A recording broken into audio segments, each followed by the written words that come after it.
दो चीज़ें हमें एक साथ लेकर चलना है। एक तो हमें ये देखना है कि भाई विरासत, विरासत माने संरक्षण, यानी आने वाली ह्यूमन जनरेशन ने या मानव सभ्यता ने किस तरह से जो है अपनी जो सांस्कृतिक परंपराएं और विशेषताएं इंडस वैली के लोगों द्वारा विकसित की गई थी उसको कैसे लोगों ने बचाए रखा। ठीक है, किस तरह से लोगों ने उनको बनाए रखा है, हमें उन चीज़ों को भी देखना है कि भाई वर्तमान समाज में या आज की सभ्यता में कौन कौन सी ऐसी सांस्कृतिक विशेषताएं हैं जो दिखाई देती हैं। ठीक, और उसके साथ साथ हमें इनकी विशेषताएं देखना है। तो विशेषताएं में हमको क्या क्या देखना है ये ध्यान दीजिए पहले आप।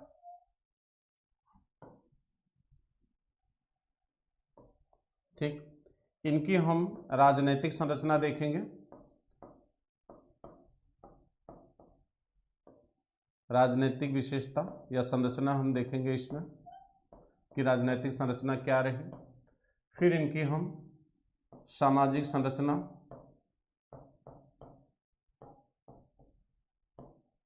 इनकी सामाजिक संरचना एवं धर्म, रिलीजन देखेंगे, सामाजिक संरचना एवं धर्म। ठीक, फिर हम इनकी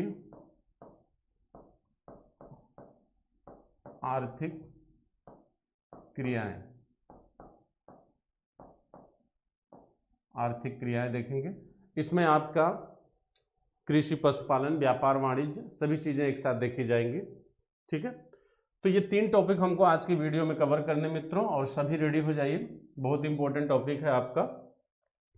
हम इन 3 टॉपिक के संदर्भ में बात करना है आज की क्लास में।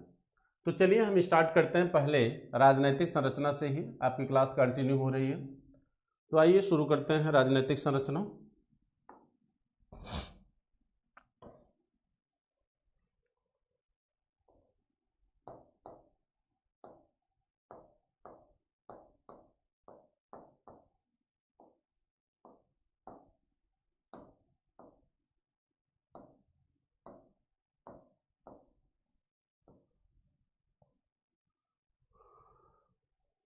नहीं हो रहा,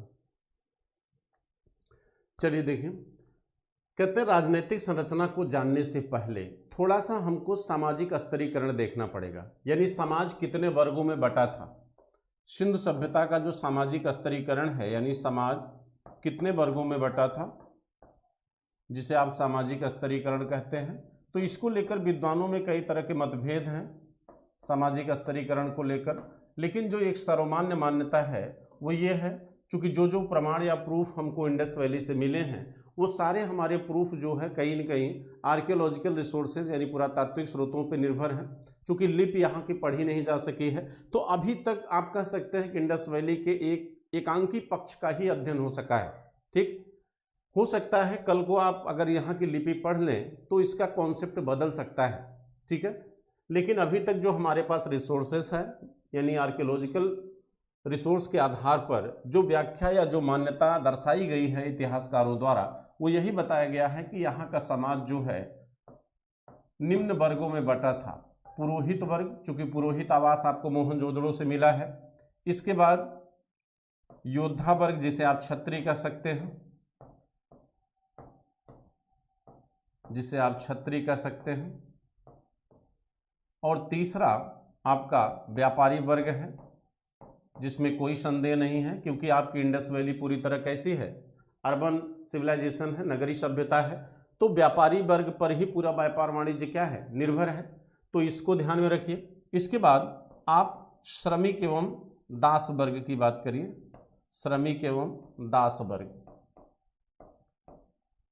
तो ये मान्यता है कि भाई सिंधु सभ्यता इन निम्न वर्गों में क्या थी, विभाजित थी, चूंकि सबके प्रमाण हमको इंडस वैली से मिले हैं। और प्रमाण क्या है भाई, पुरातात्विक स्रोतों के आधार पर ही हमें ये मान्यताएं दिखाई देती हैं। तो अब प्रॉब्लम ये है कि भाई इतनी बड़ी सभ्यता जो इतना ऑर्गेनाइज्ड थी, इतनी बड़ी सभ्यता, कोई ना कोई वर्ग तो ऐसा रहा होगा जो इसका संचालन कर रहा होगा, यानी प्रशासनिक तंत्र किसी एक वर्ग के नियंत्रण में रही होगी। क्योंकि अगर किसी एक वर्ग के नियंत्रण में न होती, एक सुदृढ़ प्रशासन न होता, एक तंत्र का डेवलपमेंट न होता, तो शायद ये इतना नियंत्रित न होती।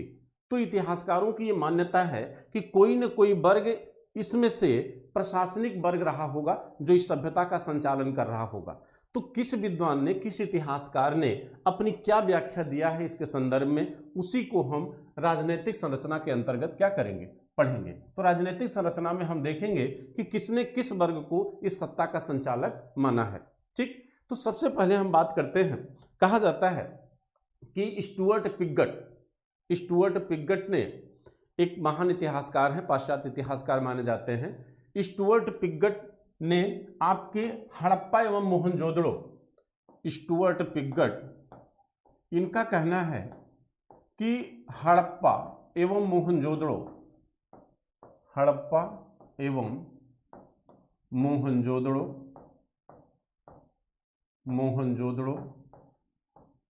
ये दोनों क्या थी, जुड़वा राजधानियां थी।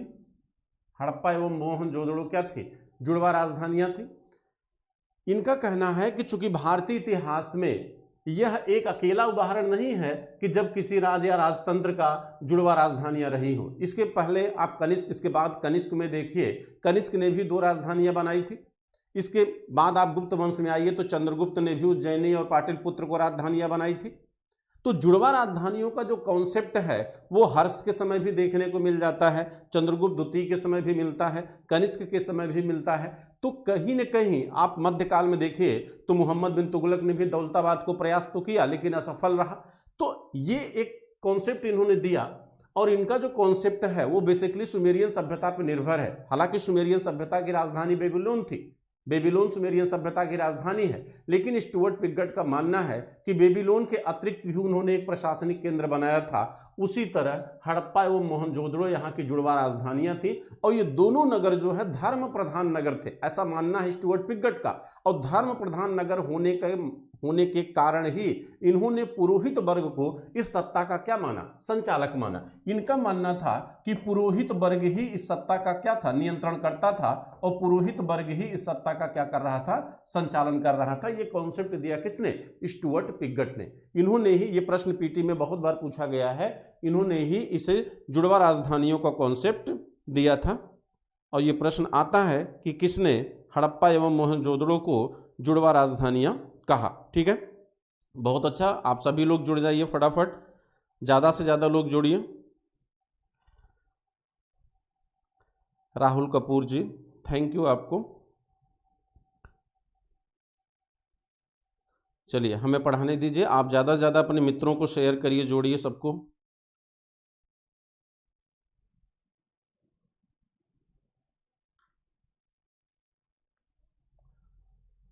इसके बाद हम बात करते हैं, एक कॉन्सेप्ट हमने बताया और ये कॉन्सेप्ट किसका है, स्टुअर्ट पिगट का है। आप जानते हैं कि चूंकि इंडस वैली सिविलाइजेशन का अध्ययन सामान्यतः लगभग जो है पाश्चात्य इतिहासकारों के द्वारा ही किया गया है, हालांकि भारतीय इतिहासकार भी इसमें शामिल रहे हैं। ठीक, इसके बाद आता है एल बासम, जिनका रिसर्च पूरी तरह किस पे है, धर्म पे है। एल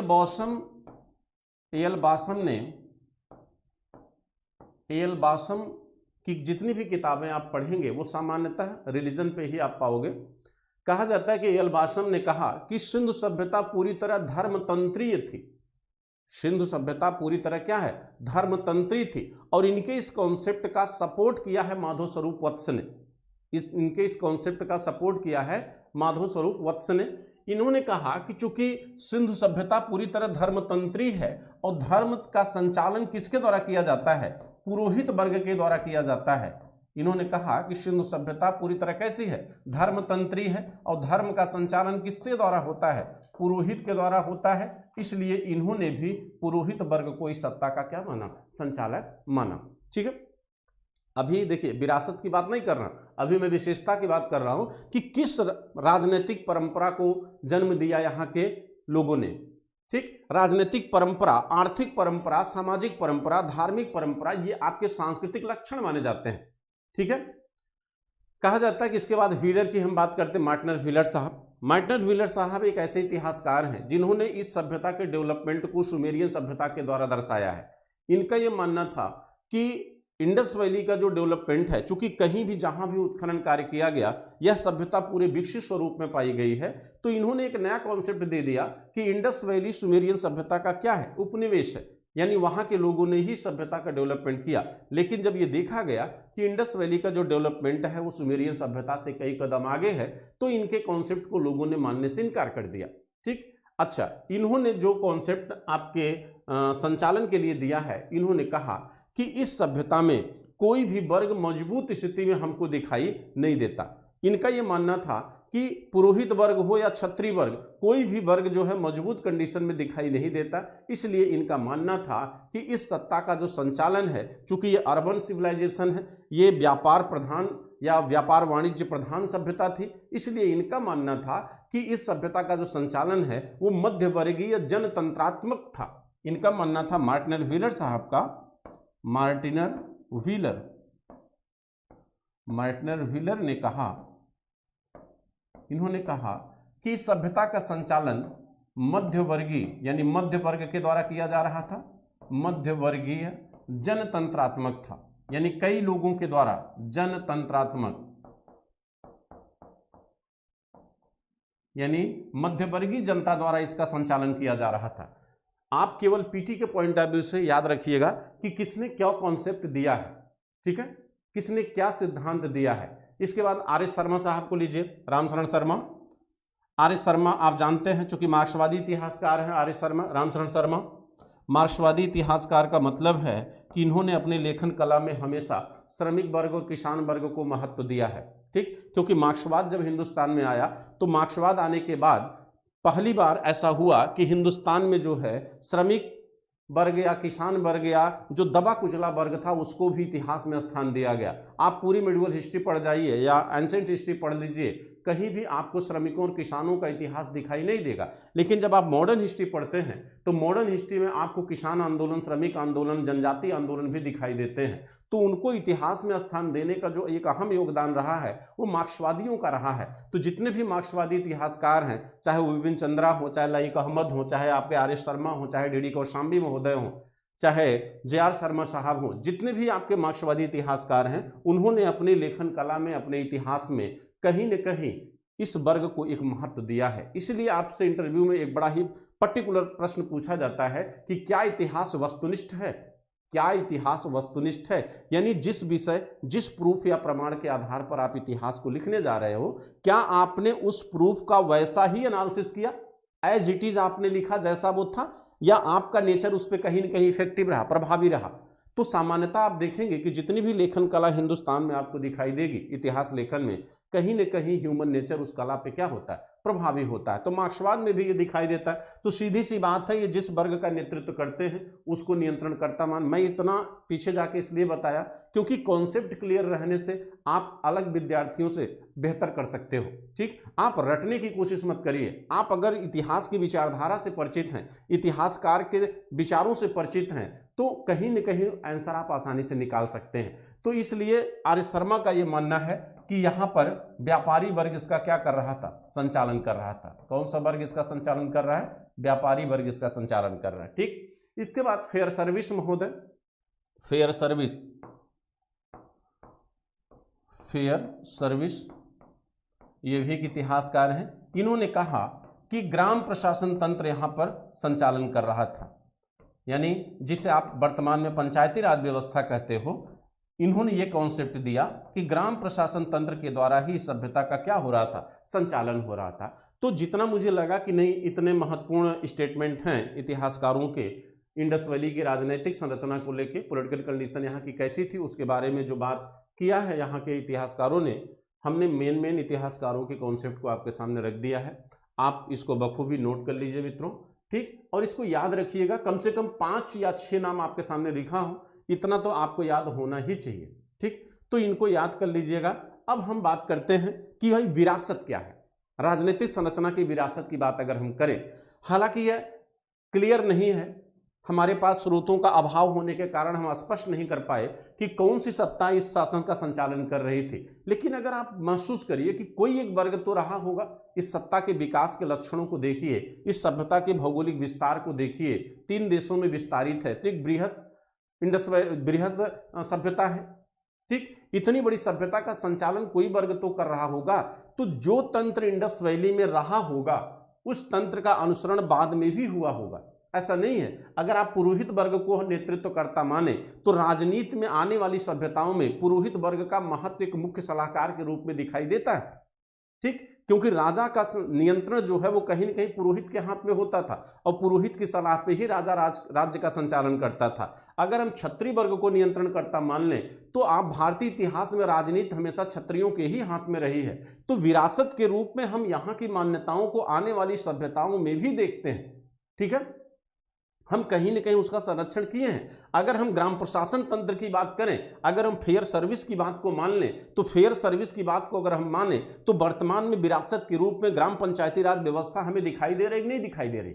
तो कहीं न कहीं अगर ये व्यवस्था रही होगी इस तंत्र में तो हमने इसको विरासत के रूप में संरक्षित किया कि नहीं? अगर संरक्षित न किया होता तो क्या वर्तमान 21वीं सदी की सभ्यता में ग्राम प्रशासन या पंचायती राज व्यवस्था दिखाई देती, जो आपके संविधान में भी है और वर्तमान व्यवहारिक रूप में भी है? शासन के विकेंद्रीकरण का एक क्या है? स्वरूप है, ठीक। वैसे ही रहने दीजिए, यहां रख दीजिए, चार्जर मत लगाइए, हटाइए जब तक चलेगा।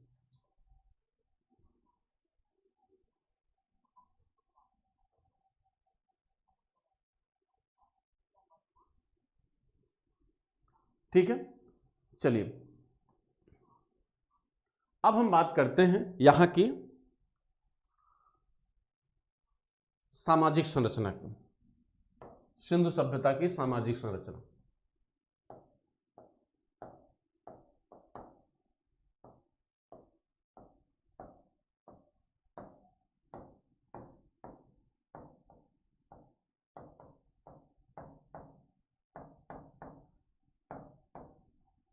सिंधु सभ्यता की सामाजिक संरचना, ठीक है। देखिए, सामाजिक संरचना का अध्ययन जब किया जाता है मित्रों, तो आप अपने दिमाग में कुछ फैक्ट एकदम बैठा लीजिए, ठीक है। भाई समाज में आप सोसाइटी जब स्टडी करते हैं, ठीक है, तो सोसाइटी चाहे इंडस वैली की हो, चाहे वैदिक सभ्यता की हो, या किसी भी सभ्यता की जो सोसाइटी जब आप पढ़ते हैं तो उसमें आता क्या है, अगर ये चीजें आपके दिमाग में हैं तो मेंस लिखना आपके लिए बड़ा आसान हो जाएगा, ठीक। हालांकि हम प्री के पॉइंट ऑफ व्यू से ही फोकस कर रहे हैं, लेकिन इतना ध्यान रखिए आपको ये कॉन्सेप्ट अगर पता है तो मेंस आपका बहुत अच्छा हो सकता है, ठीक। पहले आप क्या देखते हैं, पहले आप सामाजिक स्तरीकरण बताते हैं या समाज का स्वरूप बताएंगे। सबसे पहले आप क्या बताएंगे? समाज का स्वरूप, पहले समाज का स्वरूप बताएंगे, फिर स्त्री दशा की हम बात करेंगे, स्त्री दशा की बात करेंगे, फिर मनोरंजन के साधन की बात करते हैं, मनोरंजन के साधन, खान पान एवं वस्त्र, खान पान एवं वस्त्र, और फिर आप धर्म की बात करेंगे, फिर आप शवाधान यानी दफनाने की पद्धति की बात करेंगे। तो अगर आपको ये कॉन्सेप्ट पता है कि किसी भी सोसाइटी में अगर सोसाइटी से जुड़ा हुआ कोई क्वेश्चन आपसे पूछा जाए मेंस में, तो आपको ये क्लियर होना चाहिए कि सोसाइटी में क्या क्या आपको दिखाना होता है, ठीक है। अब आप देखिए, कहा जाता है कि इंडस वैली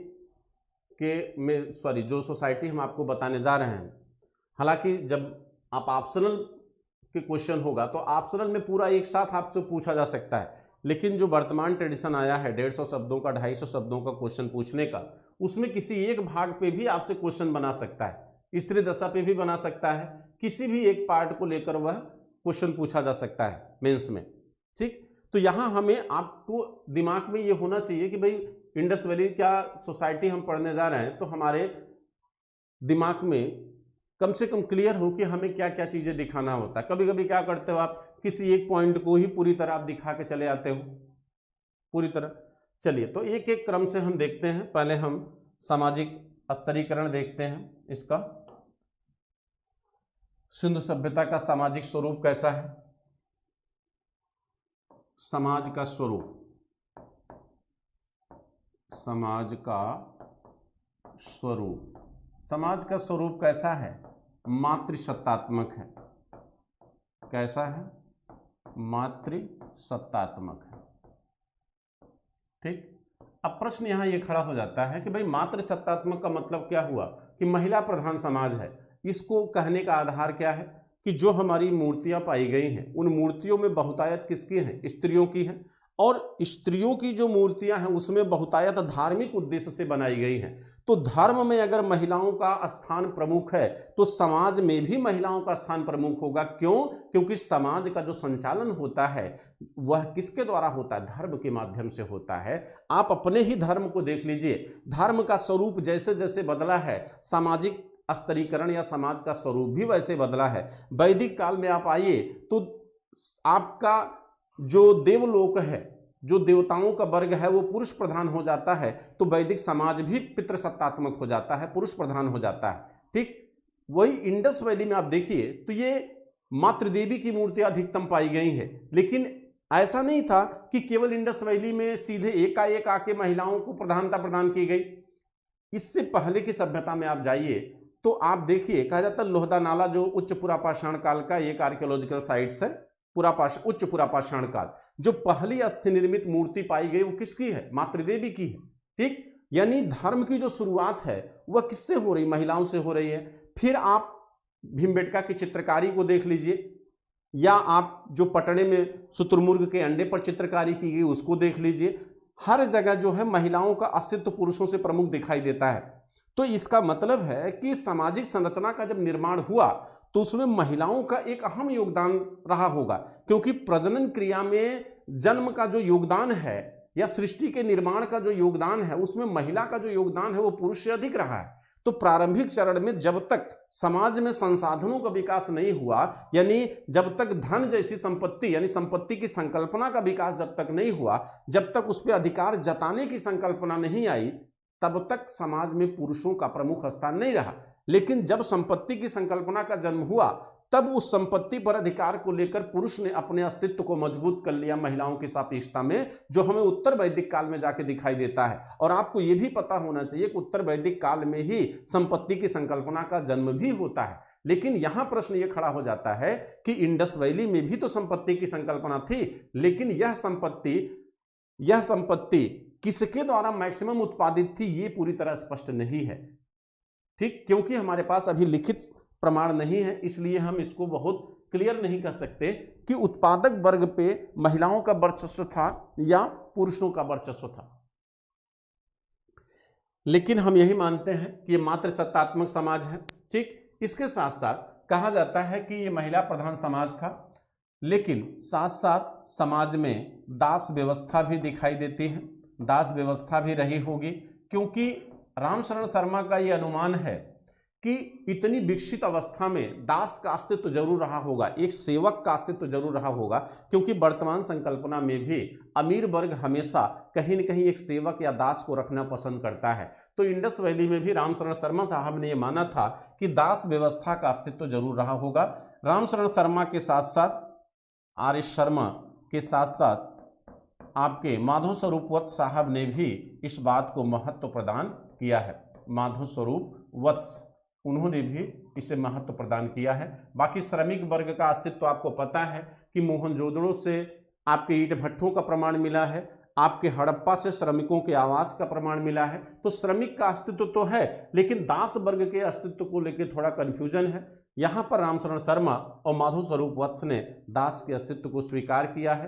ठीक। क्योंकि इनका ये मानना है कि यह वर्ग अस्तित्व में जरूर रहा होगा। और इंडस वैली में भी वैदिक कल्चर में आप आइए, जो अगली सभ्यता है उसमें भी ऋग्वेद के 10वें मंडल में दास का अस्तित्व दिखाई देता है। वहां भी दास दासियों के उपहार स्वरूप देने की परंपरा का प्रचलन दिखाई देता है। तो इंडस वैली में भी ये व्यवस्था रही होगी, और धरोहर के रूप में, विरासत के रूप में आपने इसको वैदिक कल्चर में भी देखा। ठीक। और आधुनिक समाज में भी तो था, आधुनिक समाज में भी दास व्यवस्था थी। 1976 में जाके भारत सरकार ने इस व्यवस्था को समाप्त किया है। दास व्यवस्था 43 में समाप्त हुई थी, लेकिन जो एक बेगारी की परंपरा थी, ठीक, वह परंपरा हमको दिखाई देती है कब? आपके 46 में। चलिए अब हम आगे बढ़ते हैं कि भाई समाज के स्वरूप की बात हो गई। अब हम स्त्रियों की बात करते हैं, स्त्री दशा कैसी थी।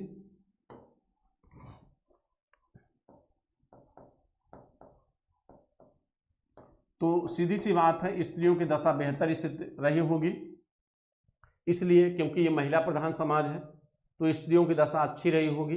ठीक, लेकिन अब प्रश्न ये है कि क्या स्त्रियां उत्पादक वर्ग से जुड़ी थी। तो माना जाता है कि स्त्रियां जो है उत्पादन वर्ग से, उत्पादन कार्य से जुड़ी हुई थी।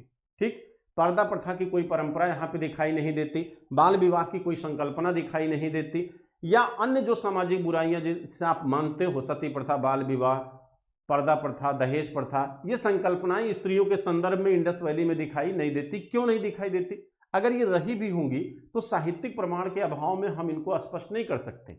ठीक है, दूसरी चीज ये कि उत्पादन वर्ग में इनकी हिस्सेदारी थी, उत्पादन वर्ग में हिस्सेदारी थी। भाई उर्वरता की देवी के रूप में स्त्रियों की पूजा करने का प्रमाण आपके इंडस वैली से दिखाई दे रहा है। जो मृण मूर्तियां मिली हैं उसमें अधिकतर मूर्तियां किसकी हैं? स्त्रियों को। तो धर्म में भी महिलाओं को प्रधान अस्तित्व दिया गया है। माना गया कि परिवार में भी इनका स्थान क्या रहा होगा? प्रमुख रहा होगा। ठीक, इनका स्थान परिवार में भी क्या रहा होगा? प्रमुख रहा होगा। जो आपकी कांस्य नर्तकी की मूर्ति पाई गई है मोहनजोदड़ो से, उस मूर्ति को देखकर यह पता चलता है कि महिलाएं जो है पूर्णतः आभूषण युक्त होती थी, सौंदर्य का उनके अंदर बोध था। ठीक, आभूषणों का उपयोग महिलाओं द्वारा किया जाता था। हड़प्पा से बाल सज्जा के प्रमाण मिले हैं, बाल की सजावट के प्रमाण मिले हैं। मोहनजोदड़ो से, चन्हूदड़ो से इनकी लिपस्टिक, इनके बाल पिन, इनके सूरमा, पाउडर जैसे आधुनिक जिनको आप प्रसाधन मानते हो, उनके प्रमाण भी हमें यहां से दिखाई देते हैं। ठीक है, तो कहने का तात्पर्य है कि महिलाओं को पूरी स्वतंत्रता दिखाई देती है। इसलिए दिखाई देती है क्यों? क्योंकि जो कांस्य नर्तकी की मूर्ति पाई गई है वह कांस्य नर्तकी की मूर्ति गुरु की भूमिका में है, एक शिक्षक की भूमिका में है। तो शिक्षक की भूमिका में होने का मतलब है कि कहीं न कहीं शिक्षा का अधिकार महिलाओं को रहा होगा। वह एक शिक्षिका की भूमिका में है तो समाज से बाहर जाकर ही इसका योगदान कर पाती होगी। तो पर्दा प्रथा की संकल्पना आप यहाँ पे नहीं देख सकते। ठीक है, दूसरी चीज ये कि महिलाओं के, जैसे आपने देखा, कहा जाता है कि महिलाओं को क्या वैवाहिक परंपरा के द्वारा एक उत्तरदायित्व दिया गया था। तो नौशेरा और मेहरगढ़ से जो मूर्तियां पाई गई हैं, मिट्टी की मूर्तियां नौशेरा और मेहरगढ़ से, उसमें देखा गया कि मांग में सिंदूर का उपयोग किया गया है उनके द्वारा। तो कहीं न कहीं समाज में वैवाहिक संबंधों का निर्वहन होता था, पुरुष और माने पति पत्नी की संकल्पना थी। इसके बाद आप देखिए जो बलूचिस्तान क्षेत्र है जहाँ पे कुल्ली संस्कृति है, वहाँ से जो मूर्तियाँ पाई गई हैं वो रौद्र रूप में है, एक देवी के रूप में दर्शाया गया है, यानी क्रोध करने का अधिकार भी इनको था समाज में। तो ओवरऑल हम कह सकते हैं कि स्त्रियों का जो अस्तित्व है वो इंडस वैली में बहुत अच्छी स्थिति में था। ठीक, लेकिन आने वाली संस्कृतियाँ कहीं न कहीं इनको संरक्षित नहीं कर पाई, इनके अस्तित्व में गिरावट देखी गई। लेकिन आज स्थिति अगर हम देखें, आज अगर आप देखिए तो फिर से महिलाओं का अस्तित्व समाज में धीरे धीरे क्या हो रहा है? मजबूत हो रहा है। हम कहीं न कहीं महिला सशक्तिकरण की तरफ जा रहे हैं, विमेन एम्पावरमेंट की बात हम करते हैं। तो महिला के सशक्तिकरण की बात कर रहे हैं, इसलिए कर रहे हैं क्योंकि हम विरासत के रूप में इनके अधिकारों को संरक्षित नहीं कर पाए हैं। ठीक, लेकिन आज हम इनके पुनः उन अधिकारों को देने की चर्चा की जा रही है। इनको राजनीतिक, आर्थिक, सामाजिक, धार्मिक हर क्षेत्र में पुरुष के बराबर अधिकार दिए जाने की बात हो रही है और इनको किसी न किसी तरीके से एक मजबूत अस्तित्व दिया जा रहा है। इंडस वैली में जो इनकी कंडीशन थी वो आप पिछले वीडियो में भी देख चुके हैं, इसलिए हम यहाँ पे बहुत डिटेल नहीं कर रहे हैं। ठीक है, स्त्री दशा के बाद आप मनोरंजन के साधन की बात करिए। मनोरंजन के साधन,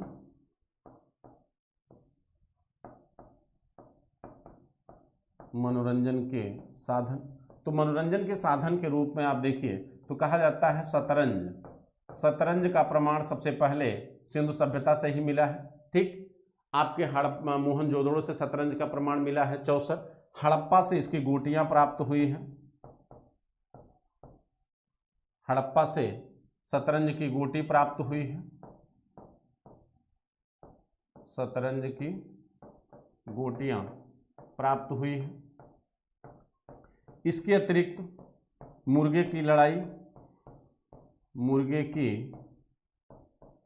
की लड़ाई यानी जानवरों का युद्ध भी इनके मनोरंजन का क्या था? साधन था। कांस्य नर्तकी की मूर्ति एक नृत्य की मुद्रा में है, तो नृत्य भी कहीं न कहीं इनके मनोरंजन का साधन था, नृत्य भी मनोरंजन का साधन था। इसके अतिरिक्त बीड़ा के प्रमाण मिले हुए हैं। बनमाली से एक मुहर मिली है जिस पे एक बीड़ा का चित्रांकन किया गया है। ठीक, बीड़ा के अतिरिक्त जो है संगीत नहीं, बीड़ा के अतिरिक्त जो है एक, अभी ध्यान नहीं आ रहा है, बाद में हम इसको बता देंगे आपको। इसके अतिरिक्त कहा जाता है कि सिंधु सभ्यता में कच्छ के रन, जो गुजरात में पड़ता है आपका, कच्छ के रन में 2 स्टेडियम पाए गए हैं। यहाँ से 2 स्टेडियम पाए गए हैं। कहा जाता है कि स्टेडियम की जो क्षमता है वो 10,000 की है। यहाँ पर 10,000 की क्षमता दिखाई गई है, यानी कहीं न कहीं ये एक बड़ा खेल का मैदान है। तो खेल भी कहीं न कहीं मनोरंजन का साधन रहा होगा। अब ये स्पष्ट नहीं है कि वो क्रिकेट का है, फुटबॉल का है कि हॉकी का है। ठीक, लेकिन जो संकल्पना खेल की यहाँ पे दिख रही है वो वर्तमान समाज में भी दिख रही है। तो विरासत के रूप में आपने इस व्यवस्था को कहीं न कहीं बनाए रखा है।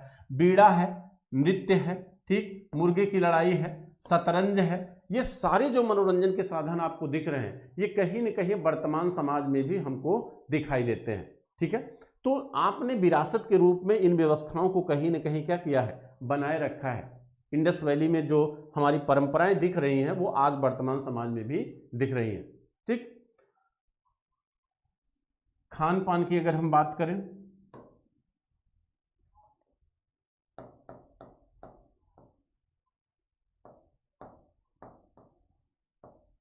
सिंधु सभ्यता के लोगों का खान पान कैसा था? ये सर्वाहारी प्रवृत्ति के थे। सर्वाहारी का मतलब होता है यानी शाकाहारी और मांसाहारी दोनों होना, शाकाहारी और मांसाहारी दोनों होना। ठीक, तो आप जानते हैं कि अनाज का उत्पादन बड़ी अच्छी स्थिति में था, जिसका प्रमाण हमें यहाँ के अन्नागारों से मिला है। कुल 9 प्रकार के अनाजों का उत्पादन बताया गया है। अनाज कुल कितने थे? 9 प्रकार के अनाज थे। ठीक, गेहूँ, जौ यहाँ की मुख्य फसल हुआ करती थी। इसके साथ साथ दही, शहद, सत्तू, इन चीज़ों का उपयोग भी यहाँ पर दिखता है। साथ साथ खरगोश, हिरन जैसे जानवरों के मांस का उपयोग भी किया गया है। तो मांसाहारी और शाकाहारी दोनों प्रवृत्ति हमें इंडस वैली में दिखाई देती है। ठीक, यहाँ पर जो है खान पान के रूप में हमें शाकाहारी और मांसाहारी दोनों प्रवृत्तियां स्पष्ट होती हैं। ठीक है, इसके अतिरिक्त कहा जाता है कि अगर हम यहाँ के समाधान प्रक्रिया को देखें, जो इम्पोर्टेंट है आपके लिए, यहाँ से बहुत ज़्यादा प्रश्न नहीं आता इसलिए बहुत वहाँ पे फोकस नहीं कर रहे हैं। समाधान प्रक्रिया यानी दफनाने की प्रक्रिया। ठीक है, समाधान प्रक्रिया। स्वाति जी, प्रिया,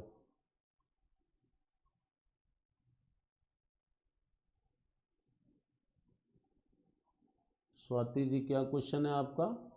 वेद पढ़ने का अधिकार था, शास्त्रार्थ करती हूँ। बात आपकी समझ में नहीं आई, आप क्या पूछना चाह रही हैं? ठीक, आप कमेंट बॉक्स में जाके अपने क्वेश्चन को करिएगा। कमेंट बॉक्स में जो भी हमारे स्टूडेंट हैं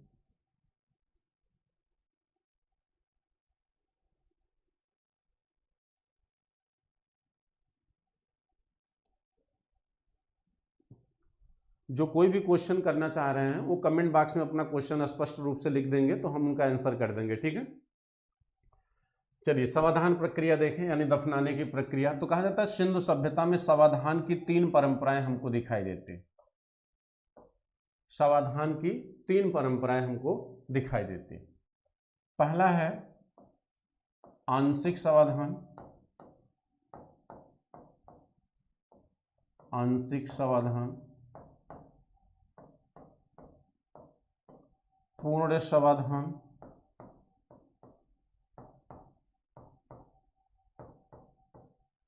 और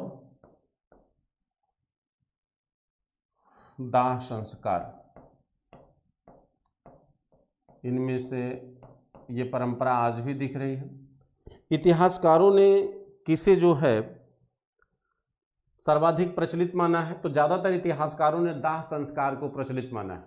ठीक, और कहा जाता है कि ये तीनों परंपराएं मात्र एक नगर है, वो है कालीबंगा, मात्र एक नगर है वो है कालीबंगा, जहां पर ये तीनों परंपराएं समाधान की दिखाई देती हैं। समाधान माने होता है दफनाना, ठीक है। लेकिन बाकी अन्य नगरों में समाधान की अलग अलग प्रक्रियाएं दिखाई देती हैं। जैसे मोहनजोदड़ो को लीजिए, तो मोहनजोदड़ो में आपको समाधान प्रक्रिया दिखाई नहीं देगी, वहां पे समाधान की प्रक्रिया नहीं है। ठीक, इसके बाद कालीबंगा और लोथल दो ऐसे स्थल हैं। देखिए, कालीबंगा और लोथल, कालीबंगा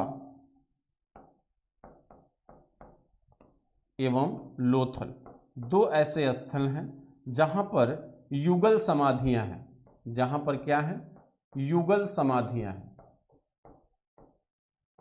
जहां पर क्या है, युगल समाधियां हैं। युगल माने जोड़ा, जिसमें एक साथ दो लोगों को दफनाया गया है। लेकिन एक चीज पहले आप क्लियर हो जाइए, कहते हैं कि जो समाधियां होती हैं वो सामान्यतः नगरों से बाहर होती थी। केवल एक स्थल है, वो है सुरकोटदा, जहां समाधियां नगर के अंदर पाई गई हैं। आज भी अगर आप देखिए तो सामान्यतः शहर से बाहर ही आपके कब्रिस्तान बनाए जाते हैं।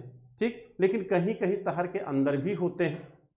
दूसरी चीज ये कि हर नगर में समाधान प्रक्रिया अलग अलग रूप से दिखाई देती है। जैसे हमने कहा कि रोपड़ में आप लीजिए, कहते रोपड़ जो पंजाब में पड़ता है, रोपड़ में कुत्ते को मालिक के साथ दफनाने का प्रमाण मिला है। लोथल, लोथल जो एक बंदरगाह नगर है, वहां पर बकरी को मालिक के साथ दफनाने का प्रमाण है। तो कहीं न कहीं मानव और जानवर का जो एक सह अस्तित्व है वह भी मजबूत स्थिति में हमें समाधान प्रक्रिया में दिख रहा है। ठीक, दूसरी आप आंशिक समाधान क्या है, कहा जाता है आंशिक समाधान का मतलब होता है कि शव को जो है खुले आसमान में छोड़ दिया जाता था, पक्षी जानवर उसको क्या करते थे, खा के खत्म कर देते थे। ठीक है, पक्षी जानवर उसको पूरी तरह खत्म कर देते थे, तो कलश में उसको दफना दिया जाता था, जिसको आंशिक समाधान कहा गया। पूर्ण समाधान की जो प्रक्रिया है वो मतलब पूरी तरह बॉडी को क्या करना, दफना देना। जैसे आपके हड़प्पा में अगर देखें तो पूर्ण समाधान की परंपरा हमको दिखाई देती है। हड़प्पा में देवदार एक लकड़ी है जो आपके सामान्यतः कश्मीर या हिमालय की रेंज में पाई जाती है। देवदार का बना एक लकड़ी का जो ताबूत है, कहा जाता है लकड़ी के ताबूत में एक विदेशी को दफनाया गया है। कहां पर, हड़प्पा में। हड़प्पा में एक विदेशी को दफनाने का प्रमाण मिला है। ठीक, तो ये पूर्ण समाधान की प्रक्रिया है। और यहीं पर हड़प्पा में ही आपके नगर के बाहर RH-37 नामक एक कब्रिस्तान मिला है। कब्रिस्तान माने जहां पर लोगों को क्या किया जाता है, दफनाया जाता है। ठीक, तो हड़प्पा में नगर के बाहर कब्रिस्तान है। माउंट एबी टीला भी कब्रिस्तान के रूप में काउंट किया जाता है। यहां पर एक विदेशी को दफनाने का प्रमाण भी हमको हड़प्पा में मिला हुआ है। उसके साथ जैसे हमने युगल समाधि की बात किया, तो कालीबंगा और लोथल में युगल समाधियां माने एक ही गर्त में हमको दो समाधियों को एक साथ दफनाने के प्रमाण मिले हैं। जानवरों को भी मनुष्य के साथ दफनाने की परंपरा हमको दिखाई देती है इंडस वैली में। और इसके पहले आप अगर नवपाषाण काल में देखिए तो बुर्जहूम से मानव को कुत्ते के साथ दफनाने का प्रमाण मिला है। तो कहीं न कहीं वहां की जो परंपरा थी विरासत के रूप में इंडस वैली में दिख रही है, और आज भी कहीं न कहीं आपको इस तरह के प्रमाण दिख जाते हैं। तो आपने इन सांस्कृतिक परंपराओं का संरक्षण कहीं न कहीं क्या किया है, बनाए रखा है। आधुनिक समाज में भी ये व्यवस्था हमको दिखाई दे रही है। दाह संस्कार जो सबसे प्रचलित मान्यता मानी जाती है, दाह संस्कार भी क्या है, जलाने की प्रक्रिया है। बॉडी को पूरी तरह क्या किया जाता है, जला दिया जाता है, फिर अवशेष को किसी पानी में आप क्या करते हैं, प्रवाहित कर देते हैं। एक परंपरा थी कलश समाधान, हालांकि ये बहुत प्रचलन में नहीं थी सिंधु सभ्यता में, लेकिन दो स्थल ऐसे हैं, एक है आपका सुरकोटदा और दूसरा है आपका जो है मोहनजोदड़ो। दो स्थान हैं, ठीक, दो स्थान हैं जहां पर कलश समाधान की परंपरा थी। कलश समाधान, कलश माने आप जान ही रहे हैं, कलश समाधान। कलश समाधान की परंपरा सुरकोटदा और मोहनजोदड़ो में दिखती है। सुरकोटदा और मोहनजोदड़ो में दिखाई देती है। और दूसरी चीज कहा जाता है कि जब आप मध्य पाषाण काल मेसोलिथिक कल्चर आप पढ़ रहे थे तो वहां पर आपने देखा था कि जो समाधान प्रक्रिया थी, उसमें व्यक्ति के द्वारा उपयोग की गई वस्तुओं को उनके साथ दफनाया जाता था। तो वो परंपरा हमको इंडस वैली में भी दिखाई देती है। यहाँ भी उनके उपयोग की गई वस्तुओं को उनके साथ क्या किया गया है, दफनाया गया है।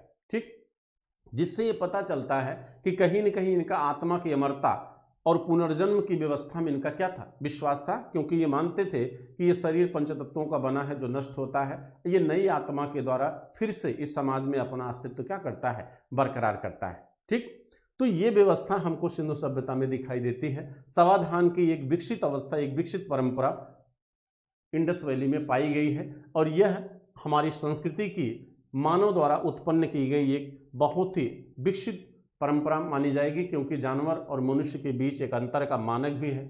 जानवरों में यह परंपरा हमको दिखाई नहीं देती।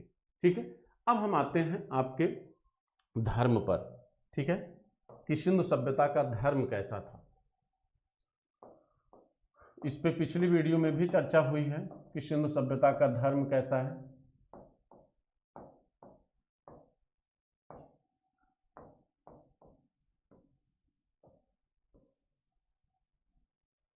सिंधु सभ्यता का धर्म कैसा है।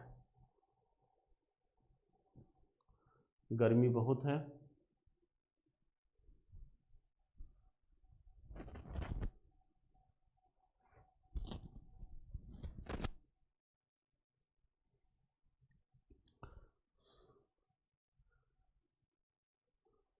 जितने भी लोग हैं अभी लाइव जो है, उन सबसे हमारा निवेदन है कि कोई भी उनका क्वेश्चन है वो कमेंट बॉक्स में जाके लिख सकते हैं। ठीक है, और हमारी जो फर्स्ट क्लास होती है वो मॉर्निंग में 12 बजे होती है, और एक क्लास हमारी 8 बजे इवनिंग में होती है। तो दोनों क्लासों को आप अटेंड करते रहिए, आपका कोर्स भी जल्दी कंप्लीट होगा, चूँकि एग्ज़ाम आपके सामने है। लेकिन अभी एग्ज़ाम के टलने की कोई सूचना नहीं आई है, तो आप मान के चलिए अपने लक्ष्य के हिसाब से, अपने टारगेट के हिसाब से आप तैयारी करते रहिए।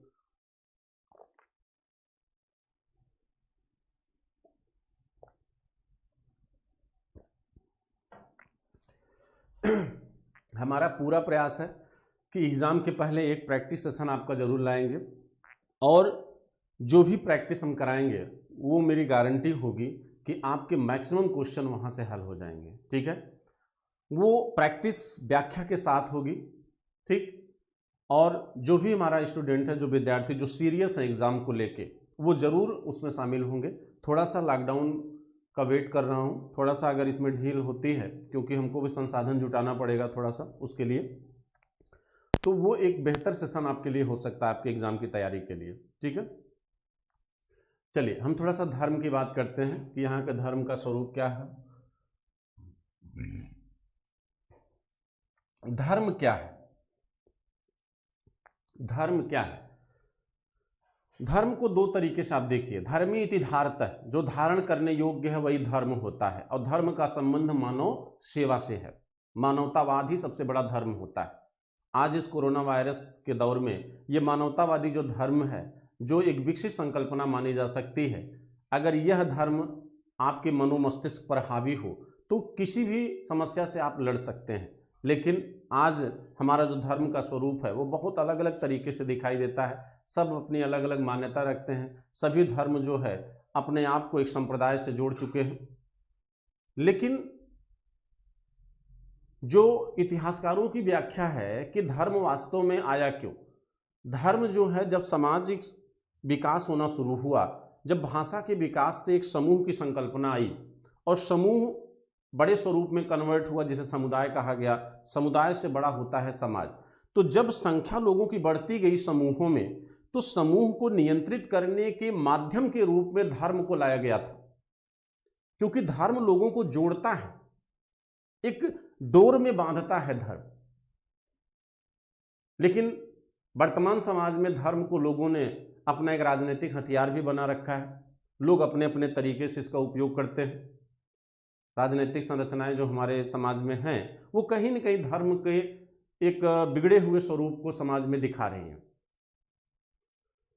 लेकिन इंडस वैली का जो धर्म है उसका स्वरूप कैसा है, अगर आप देखें तो कहा जाता है इंडस वैली के जो धार्मिक स्वरूप हैं, यह दार्शनिक पक्ष भी आपको इसका दिखाई देगा, इसका दार्शनिक पक्ष भी है,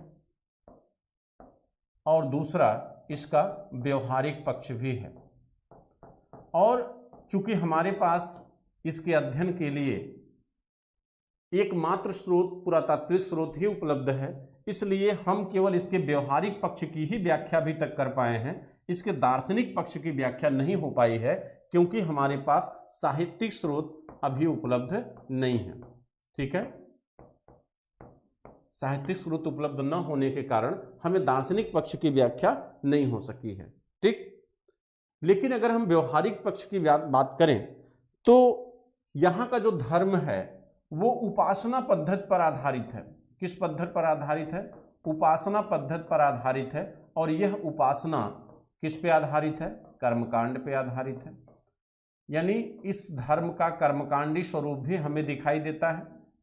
कर्मकांडी स्वरूप का मतलब होता है जहां पर ईश्वर की मान्यता के लिए हमें यज्ञ का संपादन करना पड़े, अग्निवेदियों का निर्माण करना पड़े, बलि देना पड़े। धर्म के इस स्वरूप को कर्मकांडी माना गया है, जो आपके उत्तर वैदिक काल में दिखाई देता है। तो कहा जाता है कि यहां पर जो है कर्मकांडी स्वरूप धर्म का दिखता है कहां से? कालीबंगा से। कालीबंगा में 7 अग्निवेदियां पाई गई हैं और लोथल में भी 7 अग्निवेदियां निर्मित की गई हैं। लोथल में भी हमें 7 अग्निवेदियों के प्रमाण मिले हैं। कालीबंगा में 7 अग्निवेदियों के प्रमाण मिले हैं। तो अग्निवेदियां अपने आप में यह दर्शाती हैं कि कहीं न कहीं ईश्वर की मान्यता को कर्मकांड से जोड़ा गया है। इसके साथ साथ आप अगर देखें, हड़प्पा से एक मोहर जो मिली है, हड़प्पा की मोहर पर जो एक स्त्री मातृदेवी का जो चित्र बना है, जिसमें वो सर के बल दर्शाई गई हैं और उनके गर्भ से एक वृक्ष को उगते हुए दिखाया गया है, उसी मोहर के दूसरे भाग पर एक आदमी को फावड़ा लिए हुए दर्शाया गया है, जो एक जानवर की बलि देने जा रहा है। यानी मातृदेवी की पूजा के लिए बलि की परंपरा यहां समाज में हमको दिखाई देती है। ठीक, तो ये हमें धर्म का कर्मकांडी स्वरूप भी दिखता है। कहते हैं कि धर्म जो है, जो इनका धर्म है वो स्त्री प्रधान है, लेकिन स्त्री प्रधान होने के साथ साथ पुरुष देवताओं का अस्तित्व भी हमें दिखाई देता है। क्योंकि मोहनजोदड़ो से जो मोहर मिली है, उस मोहर पर पशुपतिनाथ की मूर्ति का चित्रांकन किया गया है। पशुपतिनाथ की मूर्ति में त्रिनेत्र भी दर्शाया गया है, उनको सींग युक्त दिखाया गया है। कहा जाता है कि उसमें 6 पशुओं का चित्रांकन है। यानी देवताओं को पशुओं से जोड़ने की जो परंपरा हमें सिंधु सभ्यता में दिखती है, वो वर्तमान समाज में भी दिखती है। आज भी हमारे देवताओं का कोई न कोई एक वाहन है और उन वाहनों को जानवर ही दर्शाते हैं। ठीक, जैसे गरुड़ वाहन किसका है? विष्णु का। शेषनाग विष्णु का वाहन माना गया है। शंकर को देखिए तो नंदी है। तमाम ऐसे जानवर हैं जो किसी देवता से क्या है? जुड़े हुए हैं। यहां भी इंडस वैली में भी हमें यह परंपरा देखने को मिलती है। यहां भी जानवरों को जोड़ने की परंपरा दिखाई देती है। कहते हैं जो शिव मूर्ति, जो पशुपतिनाथ की मूर्ति है, उसके दाएं पक्ष पे, उसके जो दायां पक्ष है उस पे चीता और हाथी है, बाएं पक्ष पे गैंडा और भैंसा है। ठीक, नीचे उसके 2 हिरण चित्रांकित किए गए हैं। उस शिव को सींग युक्त दिखाया गया है। इसके अतिरिक्त यहां से जो एक पुरोहित की मूर्ति मिली है, जो योगासन मुद्रा में है, तो योग की परंपरा भी हमको यहां पर दिखाई देती है, जो वर्तमान में प्रचलित है। एक और मूर्ति मिली है जिसके धड़ टूटे हुए हैं, तो कुछ इतिहासकारों ने उसे ऋषभनाथ की मूर्ति माना है। ऋषभनाथ जैन धर्म के आदि तीर्थंकर माने जाते हैं, सबसे पहले तीर्थंकर माने जाते हैं। और अगर वह मूर्ति ऋषभ देव की मान ली जाए तो ये मानना पड़ेगा कि शैव धर्म और जैन धर्म दोनों क्या हैं? समकालीन हैं। दोनों भारत के सबसे प्राचीन धर्म मान लिए जाएंगे। ठीक, और माना भी जा सकता है, क्योंकि अगर आप महावीर स्वामी की जन्मतिथि से अगर आप निकालिए और एक तीर्थंकर की उम्र 50 साल भी मान लीजिए, तो आपका ड्यूरेशन इंडस वैली पहुंच जाएगा। ठीक, तो कॉन्सेप्ट भी ये कहता है कि वो ऋषभनाथ की मूर्ति है। तो जैन धर्म का अस्तित्व भी हमें यहां पर दिखाई देता है इंडस वैली में। यहां पर अगर आप देखें तो स्त्री का अस्तित्व मजबूत स्थिति में है, लेकिन पुरुष वर्ग जो है देवताओं का, वह उतना कमजोर नहीं दिखाई देता। लेकिन महिला प्रधान धर्म आपको इंडस वैली में दिखाई देगा। इसके साथ साथ कहते हैं कि धर्म में वृक्षों का अस्तित्व भी दिखाई देता है। यानी स्त्री पुरुष की पूजा का प्रचलन तो था, आपको वृक्ष पूजा भी दिखाई देगी। धर्म का जो स्वरूप है उसमें वृक्ष पूजा भी है। और सबसे महत्वपूर्ण वृक्ष जो है वो पीपल का माना गया है। पीपल के बाद जो है नीम का माना गया है। ठीक, कहते हैं कि सामवेद में भगवद गीता में भगवान कृष्ण ने भी पीपल को अश्वत्थ कहा है। ठीक, सबसे महत्वपूर्ण वृक्ष माना है। तो आज भी समाज में देखो तो पीपल की पूजा का प्रचलन है। हम कहीं ना कहीं भगवान शिव का वास मानते हैं पीपल में, तो पीपल की पूजा का जो प्रचलन है वो आपको यहां पर दिखाई देगा। ठीक, कहते हैं इसके बाद जल पूजा का प्रमाण भी हमको दिखता है। जल पूजा का प्रमाण भी सिंधु सभ्यता में दिखाई दिया। प्रतीक चिन्ह भी, यानी प्रतीकात्मक जिनको आप कहते हैं, जैसे स्वास्तिक चिन्ह जो शुभ का प्रतीक माना जाता है, तो स्वास्तिक चिन्ह का प्रचलन भी हमको दिखता है सिंधु सभ्यता में। ठीक, इसके बाद पक्षी पूजा का प्रचलन भी था। पक्षी पूजा का प्रचलन भी था। जैसे पाखता जो है बाज को कहा गया है, कहीं कहीं कबूतर को लिख देते हैं सब। तो पक्षियों की पूजा का भी प्रचलन हमको दिखाई देता है। यानी जो इंडस वैली का जो धर्म है वह पूरी तरह जो है प्रकृति से क्या है, जुड़ा हुआ है। ठीक, प्रकृति से जुड़ा है, इसका मतलब है कि जो यहाँ का धार्मिक जो मान्यता है, जो धर्म है, वह कहीं न कहीं उनके उत्पादन से क्या है, जुड़ा हुआ है। वो अपने उत्पादन प्रक्रिया में बेहतर करने के लिए ही धर्म की आराधना करते थे। उनकी मान्यता स्वर्ग प्राप्त करने की नहीं थी। उनकी मान्यता थी कि उनके जो भौतिक संसाधन थे उनमें क्या हो, वृद्धि हो। ठीक है, वहां पर जो धार्मिक मान्यता इंडस वैली में है, उस धार्मिक मान्यता में मातृ पूजा के साथ साथ देवताओं की पूजा, वृक्ष पूजा, जल पूजा, प्रतीक चिन्हों की पूजा, पक्षी की पूजा, और इसके साथ साथ आपको जो है सिंधु सभ्यता में जो है नाग पूजा का प्रचलन भी दिखेगा। कहते हैं कि सिंधु सभ्यता से एक मोहर मिली है जिसपे एक मूर्ति के ऊपर जो है नाग को दर्शाया गया है। कुछ इतिहासकारों ने भगवान शिव की संकल्पना उसको माना है। ठीक है, दूसरी चीज, संयुक्त मूर्तियां भी कुछ बनी हुई पाई गई हैं, जिसमें एक जानवर, एक क्या है, एक पशु है, एक मानव है। संयुक्त मूर्तियां भी पाई गई हैं। ठीक, बाद में आप देखेंगे 12 अवतार जो विष्णु का अवतार माना गया है, नरसिंह अवतार, वहां भी ये संकल्पना हमको दिखती है। ठीक, तो कहीं न कहीं जो धार्मिक मान्यताएं हमें सिंधु सभ्यता में दिख रही थी, वह धार्मिक मान्यताएं आने वाले समाज में भी हमको दिखाई देती हैं। उनका प्रचलन जो है विरासत के रूप में अन्य सभ्यताओं में भी हमको देखने को मिल जाता है। ठीक है, तो यहाँ का जो धर्म है, सिंधु सभ्यता का जो धर्म है, वो पूरी तरह एक प्रगतिशील धर्म था। ठीक, लेकिन उसमें कर्मकांडी पक्ष भी हमको दिखाई देता है। कर्मकांड की मान्यता भी हमको वहां पे दिखती है। ठीक, क्योंकि मातृदेवी के लिए बलि की परंपरा का प्रचलन हमको दिखाई देता है। ठीक, एक मूर्ति है जिसमें एक मोहर पर एक मूर्ति बनी हुई है महिला की, उसके ऊपर जो है पीपल के वृक्ष लगे हुए हैं, वो ही मातृदेवी की संकल्पना को प्रदर्शित करती है। पशुओं में अगर आप देखें तो कहा जाता है एक श्रृंगी जो पशु है वो पीपल का वाहन माना गया है। पीपल जो वृक्ष है उसका वाहन माना गया है एक श्रृंगी पशु। दूसरा कहते हैं कि जो कुंवरदार बैल था उसका भी अपना धार्मिक महत्व था, वो शक्ति का प्रतीक माना जाता है। और आज भी अपने समाज में अगर देखें तो आज भी आप गाय को, बैल को कहीं न कहीं क्या हो, पूजते हो। अपना जो धर्म है वह गाय को माता का स्थान देता है। तो जो हमारे वर्तमान समाज में जो सांस्कृतिक और धार्मिक परंपराएं हैं उसको कहीं न कहीं हमने इंडस वैली से क्या किया है, लिया है। अगर आप गौर करिए, जितनी भी धार्मिक विशेषताओं की हमने बात किया सिंधु सभ्यता की, वो सारी की सारी धार्मिक विशेषताएं वर्तमान समाज में क्या है, दिखाई देती हैं। तो इसका मतलब हुआ कि कहीं न कहीं हमने जो है विरासत के रूप में इनको संरक्षित कर रखा है। अगर विरासत के रूप में हमने इन सामाजिक मान्यताओं को संरक्षित न किया होता तो ये सभ्यताएं क्या होती, ये मान्यताएं समाप्त हो गई होती और हमारा धर्म जो है वो पूरी तरह उसका स्वरूप क्या होता, बदल चुका होता। ठीक है मित्रों, तो आज चूंकि गर्मी बहुत है तो इस क्लास को हम यहीं पे स्टॉप करते हैं। सोचे थे कि आपकी ये क्लास ख़त्म हो जाएगी, पूरा टॉपिक फिनिश कर दूंगा, ठीक, लेकिन चलिए एक वीडियो हम आपको छोटा सा अर्थव्यवस्था पे बता देंगे। अर्थव्यवस्था थोड़ा डिटेल से पढ़ा देंगे आपको। तो कल की जो क्लास होगी वो 8 बजे से वो इंडस वैली की अर्थव्यवस्था होगी। ठीक है, तो अर्थव्यवस्था कल आप डिटेल से पढ़ेंगे और प्रश्न भी वहाँ से आते हैं। अर्थव्यवस्था में आपको एग्रीकल्चर भी देखना है, यानी अर्थव्यवस्था के तीनों सेक्टर को हमको देखना है, प्राइमरी, सेकेंडरी और टर्शियरी।